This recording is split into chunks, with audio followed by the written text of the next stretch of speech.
ప్రాంత కాంగ్రెస్ పార్టీ కార్యకర్తలందరికీ పెద్దలు జానారెడ్డి గారికి అలాగే అన్న జర కూర్చోండి అన్న ఒక్క నిమిషం కూర్చోండి దయచేసి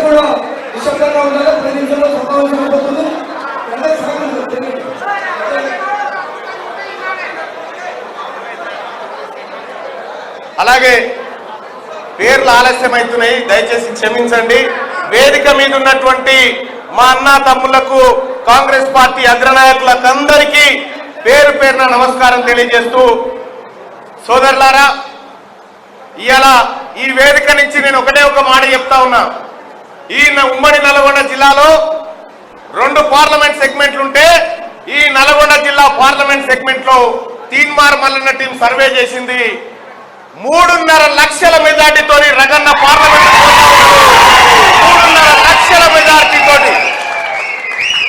తిరుగులేని మెజార్టీని ఇవాళ మొత్తం ఎంటైర్ తెలంగాణలోనే అత్యధిక మెజార్టీకి పోటీ పడుతున్నాయి 2 స్థానాలు ఒకటి ఖమ్మం అయితే రెండోది నల్గొండ స్థానం పోటీ పడతా ఉంది మరి నల్గొండ ప్రజలారా ఖమ్మం ప్రజలు గెలుస్తారా నల్గొండ ప్రజలు గెలుస్తారా తెలుసుకోవాల్సినటువంటి సమయం ఆసన్నమైపోయింది ఇక కేసీఆర్ పని అయితే తొడిచిపోయింది జాడపత్త లేదు ఓనా నిన్ననో ఎన్నో పాలకుర్తి కాడ మిర్చీలు బజ్జీలు తింటుండ్రు రోడ్డు మీద కూర్చొని తింటలేడు అప్పుడు మిర్చీలు బజ్జీలు తినేటోళ్ళు ప్రగతి భవన్ కాడికి పోయి నీ దండం పెడతా సార్ ఒక్కసారి మాతో మాట్లాడు సార్ అంటే మాట్లాడలే ఏమైంది ఆఖరికి మీరంతా దెబ్బ కొడితే సారే మిర్చి బండి కాడికి వచ్చి కూర్చున్నాడు కాబట్టి తెలంగాణ రాష్ట్రంలో ప్రజలకు న్యాయం చేసే పార్టీ కాంగ్రెస్ పార్టీ ప్రజలను ఆదుకునే పార్టీ కాంగ్రెస్ పార్టీ ఉపాధి కరువు పని పెట్టింది కాంగ్రెస్ పార్టీ సమాచార హక్కు చట్టం తీసుకొచ్చింది కాంగ్రెస్ పార్టీ బ్యాంకులను జాతీయకరణ చేసింది కాంగ్రెస్ పార్టీ ఇవాళ కాంగ్రెస్ పార్టీ మేనిఫెస్టో చూస్తే సోదరులారా ఈ దేశానికి ఈ దేశ ప్రజలకు అప్పుడే పుట్టిన బిడ్డ దగ్గర నుంచి కాటికి కాలు దాపిన మనిషి దాకా ఏమేం పనులు చేయాలో ఒక సుదీర్ఘమైన ఆలోచనతో కాంగ్రెస్ పార్టీ ముందుకు వస్తా ఉంది ఇక నరేంద్ర మోడీ గారు కేసీఆర్ గారి గురించి ఎంత తక్కువ మాట్లాడుకుంటే అంటే బెటర్ ఎందుకంటే టైం వేస్ట్ అయిపోయింది కాబట్టి ఇక నరేంద్ర మోడీ గారు 2014లో ఆయన చేతికి అధికారం ఇచ్చే నాటికి పెట్రోల్ 63 రూపాయలకు లీటర్ ఆయన కప్పచెప్పినవయ్యా 63 ఏమన్నాడు 55 తెస్తా అని చెప్పిండు 50 ఉంది అయ్యాల పెట్రోల్ ధర 110 చేసిండు డాలర్కు మనకు చాలా తేడా ఉంది అయ్యా మన్మోహన్ గారు ఏం చేస్తున్నారని అడిగిండు 63 రూపాయల కాడ అప్పచెప్పినాం అది కూడా దీన్ని 50 లోపు తెస్తా అన్నాడు తీసుకుపోయి 88 చేసిండు ఉప్పు మిరపకాయ ధర పెరిగింది ఏది కొని తిందామన్నా అగ్గోలేదు అన్ని పిరమైపోయినాయి ఇక నోటుబందీ నోట్ల రద్దని పెంచే నల్లధనం తీసుకొస్తా అని చెప్పే నల్లధనం తీసుకొస్తా నోట్లు రద్దు చేస్తే నల్లధనం ఎంత బయటికి వెళ్ళిందా అంటే 10,000 కోట్లు మాత్రమే రాలే ఆర్బీఐకి తతిమ పైసలన్నీ వచ్చినాయి ఈ కొత్త నోట్లు ముద్రిస్తానికి 12,500 కోట్లు అయింది మీదికే 2,000 కోట్లు లాసు నన్ను రాళ్లతో కొట్టి సంపూరని చెప్పే ప్రతి ఖాతాలో 15 లక్షలు ఇస్తా అని చెప్పిండు పేదోళ్లకు 15 పైసలేలే మళ్ళా ఇప్పుడట 400 సీట్లు కావన్నట సార్కు 400 సీట్లు కావన్నట నరేంద్ర మోడీ గారికి ఎందుకంటే ఇప్పటిదాకా ఈ ఉన్నటువంటి హక్కులన్నీ తీసేస్తాడట ఇప్పుడు మనకు మాట్లాడే హక్కు ఉండదట్టుగా ఏం చెప్తుండు 1 నేషన్ 1 ఎలక్షన్ అంటుండు కాదు నరేంద్ర మోడీ గెలిస్తే 1 నేషన్ 0 ఎలక్షన్ అవుతుంది మళ్ళా మనకు ఓటేసే హక్కు ఉండదుగా ఒక్కసారి బీజేపీ ఓటేస్తే మన ఓటు హక్కులు రద్దు చేస్తాడట మన ఓటే ఉండదట మన తాన ఓటే లేకపోతే ఇక మనకి ఏమైనా హక్కు ఉంటుందా నాయకుడిని మాట్లాడి ప్రశ్నించే హక్కు ఉంటుందా ఒకసారి అర్థం చేసుకోరి ఇంకేం చెప్తున్నాడు నరేంద్ర మోడీ గారు 4% రిజర్వేషన్ ముస్లింలకు ఉంది ఆ ముస్లింల రిజర్వేషన్ తీసేసి బీసీలకు ఇస్తా అని చెప్తా ఉన్నాడు ఇప్పుడు బీసీలకు 27% రిజర్వేషన్ ఉంది కర్మగాలి నరేంద్ర మోడీ గారు ఆ 4% తీసుకొచ్చి బీసీలకు ఇస్తే 31 అవుతుంది అవునా కానీ మీ బిడ్డ రఘువీర్ రెడ్డి గెలిస్తే బీసీలకు 50% రిజర్వేషన్ వస్తుంది రాహుల్ గాంధీ గారి మాట ఇది రాహుల్ గాంధీ గారు చెప్తున్నటువంటి మాట 50 కావన్నా 31 కావన్నా మనమే తేల్చుకోవాల్సినటువంటి అవసరం ఉంది. 50% రిజర్వేషన్ మనం ఎంత జనాభానో అంత తల లెక్క పెట్టించే బాధ్యత నాదని ఆ తల్లి సోనియా గాంధీ బిడ్డ రాహుల్ గాంధీ గారు చెప్తున్నటువంటి మాట. ఎన్నడన్నా నరేంద్ర మోడీ గారి త్యాగం ఏమన్నా ఉందా అన్నా? అనామాతం ఏసిన కుర్తా మల్లయ్యకుంట 10 ఏళ్ల నుంచి పరిపాలన చేశాడు.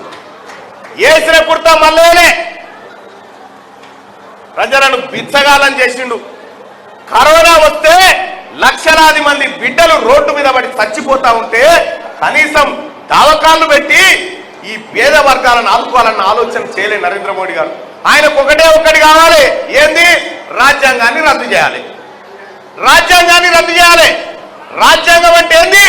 రాజ్యాంగంలో ఈ బిడ్డల హక్కులుంటాయి. అందులో ఎవడన్నా మిమ్మల్ని కొడితే ఆ రాజ్యాంగం ఊకోదు, మీకు అన్నం పెట్టకపోతే రాజ్యాంగం ఊకోదు. ఇవాళ ఏమంటుండు? రాజ్యాంగాన్ని రద్దు చేసేందుకు 400 సీట్లు కావాలన్నట్టు. ఇద్దా పేదోళ్ళకి ఏరే? దేశంలో కోట్ల మంది పేదోళ్ళు ఉన్నారని నరేంద్ర మోడీ ఒప్పుకుంటున్నాడా లేదా? మరి నువ్వెందుకు ప్రధానమంత్రి? నువ్వెందుకు? ఇంకా మీకోటి తెలుసో తెలియదు, నరేంద్ర మోడీ ఏడికి పోయినా గుళ్ళకు గోపురాల ముక్తానికి ఆయనకు భక్తి ఏం లేదు. ఆయన యాక్టింగ్ చేస్తాడు అంతే. అసలైన భక్తి మనది. భారతీయ జనతా పార్టీ ఇక్కడ పోటీ చేస్తున్న అభ్యర్థికి నేను చెప్తా ఉన్నా, నువ్వు నిజంగా శ్రీరాముని నమ్మితే, నువ్వు నిజంగా విశ్వసిస్తే శ్రీరాముని మీద భారం వేసి ఇంట్లో కూర్చో. మేము ఒరిజినల్ శ్రీరాముని భక్తులం. మేము దేవుళ్ళను ఆదరించేటోళ్ళం, దేవుళ్ళను ఆరాధించేటోళ్ళం. కాబట్టి శ్రీరాముని ఆశీస్సులతోనే ఇలా మీ అందరి దగ్గరికి వచ్చి కలుస్తా ఉన్నాం. మేమంతా మీ అందరి దేవుని దగ్గరికి వస్తా ఉన్నాం. సోదరులారా, ఒక్క మాట గుర్తుపెట్టుకోరి. తెలంగాణ రాష్ట్రంలో కేసీఆర్ ప్రభుత్వం ఒక నియంతను గద్దె దించడానికి మీరు ఏ విధంగానైతే పోరాటం చేసిరో, కేంద్రంలో ఉన్నటువంటి మరో నియంతను గద్దె దించడానికి అదే విధంగా శక్తి వంచన లేకుండా ఒక్క ఓటు కూడా మిస్ కాకుండా రఘువీర్ రెడ్డి అన్నకు ఆ చేతి గుర్తు పైన వేసి అఖండ విజయాన్ని కట్టబెట్టి ఢిల్లీకి పంపుదామని చెప్పి మీ అందరికీ తెలియజేస్తా ఉన్నా. అలాగే పట్టభద్రుల ఎమ్మెల్సీ ఎన్నిక వచ్చింది.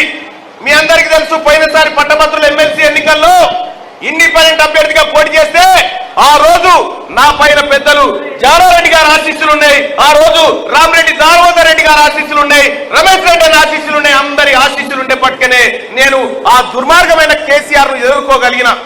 ఇలా వాళ్ళందరి ఆశీస్సులతోని, వాళ్ళందరి ఆశీర్వాదంతో ఇలా పట్టభద్రుల ఎమ్మెల్సీ ఎన్నికకు తీన్మార్ వలన నువ్వే కొట్లాడు కాంగ్రెస్ పార్టీ తరఫున అని చెప్పి పెద్దలు జానారెడ్డి గారు ఆశీర్వదించారు. కాబట్టి ఇవాళ పట్టభద్రుల ఎమ్మెల్సీ ఎన్నికల్లో వస్తా ఉన్న సోదరులారా, ఇక మీ అందరికీ తెలుసు, పట్టభద్రుల ఎమ్మెల్సీ ఎన్నిక వారు వన్ సైడే.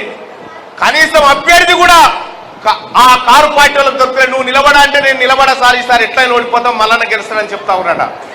ఒక్క మల్లన్ననే కాదు, ఈ యువతరం అంతా ఇలా యంగ్ జనరేషన్ అంతా పాలిటిక్స్ లోకి వచ్చిందంటే అది కాంగ్రెస్ పార్టీ తీసుకొచ్చింది, కాంగ్రెస్ పార్టీ తీసుకొస్తా ఉంది.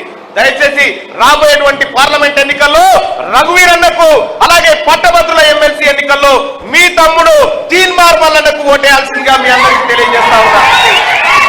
ఆలస్యం అవుతుంది కాబట్టి సభను కొనసాగించాల్సిందిగా అన్నకు విజ్ఞప్తి చేస్తా ఉన్నా. ధన్యవాదాలు.